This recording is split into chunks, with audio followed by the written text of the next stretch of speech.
nag-offer, umuo na po yan kasi po Star Magic po siya si Donnie. Ako po ay GMA. So, di ko lang po alam kung kaya po nilang Pelikula, why not? Oo. Collab. Wala po akong idea pa po ngayon sa gustong mangyari nila. Pero kung meron pong trabaho, alam niyo naman po ako, kahit anong trabaho, tatanggapin natin yan. Di ko lang alam, baka yung taping days, instead natin magiging 20 kasi hindi ako maka-acting ng Harut-harutan na. Baka. hirap na hirap. Bisayang dako. Parang grabe naman siguro. Pero naman yung nawawala, yung matinding kilig mo sa kanya. Ito po itong para kang Pero umuupo. professional naman ako na siguro na. Minsan kasi nakakalimutan kong artista ako.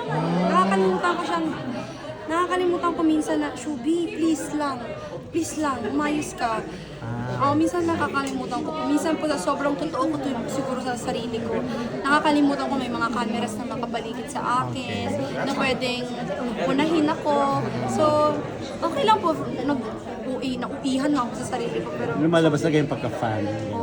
Kay Donnie lang naman yan, di. shock po kasi talaga yung Ultimate crush mo. kinalakihan sila ni Daniel Padilla. Oo nga, dalawa. Pero may sarili ka namang TDH, di ba? Correct. Si Anthony. Si Donnie. Ang dami rin gustong mapunta sa posisyon mo. Gusto kong sabulutan. Grabe naman yung sabi ko. Marami nagtitreten. Kaya nga po ako kaya po kami nagka-jive. Pero syempre, crush ko talaga si Donnie. So sabi ko, kung hindi ko makuha si Donnie, maghanap ko na kamukha niya. Kaya ako nakita si Anthony na sobrang gwapong version, na sobrang talino, sobrang nasa kanya naman talaga lahat. Gano'n kayo katagal? Hindi pa po kami, pero nag-meet po kami January 24 last Grabe, year. sobra kayo mag-holding hands. Uy, grabe or- naman. Nagliligawan. Kami yung nagliligawan po talaga. Talaga. So ano na yun? Buligawan pa lang. Hanggang kailan ba siya maliligaw? Para sa akin, 10 years more. Charot siya. O hindi kasi, ang mga lalaki, di ba, minsan pag Like sinasagot mo kasasolo ka doon sa pa siya, may maaanyo. So, yun yung mga ganun. Okay. So, last na lang ako. Anong nadalaw mo na ba yung PBB House bago ito? May balak kanina mo? dinalaw ko Pumunta kung ka? mag-isa akong dumalaw doon. Pumunta ka rin.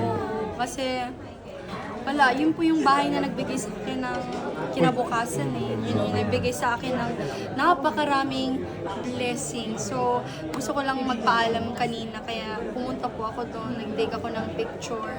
Na naging emotional ako sa pagbalik ko, pero Hindi ka nagwala. di naman, na lang ako na... Hindi ka nag-walling. Hindi ka na. Wala na yung furniture. Walang ganun. Wala na lahat. Wala na laman. Wala na talaga. Saan kaya sila nilito? Sa loob. Thank you po. Thank you. Last na lang, forum. Thank you ha, thank you. Yes. Apektado ka ba sa pagtaas ng gasolina? Oh my gosh, yes. I feel like, oh my gosh, actually, right now, kung iisipin ko, hindi naman ako yung pinaka naaapektuhan sa oil price hike. And I feel like, nakikita po yung ayun kayo. So, ayun na nga po. Kanina lang naisip ko, nagpa-full tank ako, 120 plus na siya per liter. So, it's really, really, really hard. But I feel for those na ginagawa tong hanap buhay, mga drivers natin, jeepney drivers, tricycle drivers na kakarampot lang yung nakikita nila, kinikita nila, tapos nababawasan pa dahil sa sobrang hirap, taas ng gas po ngayon. So I really feel for them. Sana ma-okay na ang lahat, masolusyonan na, sana marami pa tayong supplies na pwedeng tunan para mas marami tayong gas supply. So, yun yung inisip ko. I really feel for those who are in most need right now. May tipid tips ka ba ngayon? Siyempre, kailangan mag-tipid ng sinturon, kailangan mag-budget. Parang hindi ko naman pwede sabihin maglakad tayong lahat kasi parang ang hirap naman maglakad from point A to point B.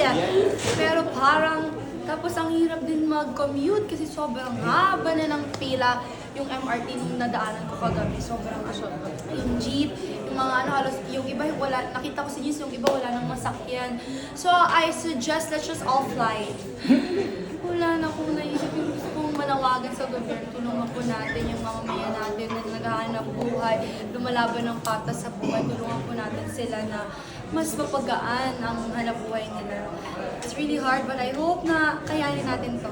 Yeah. Kayanin natin.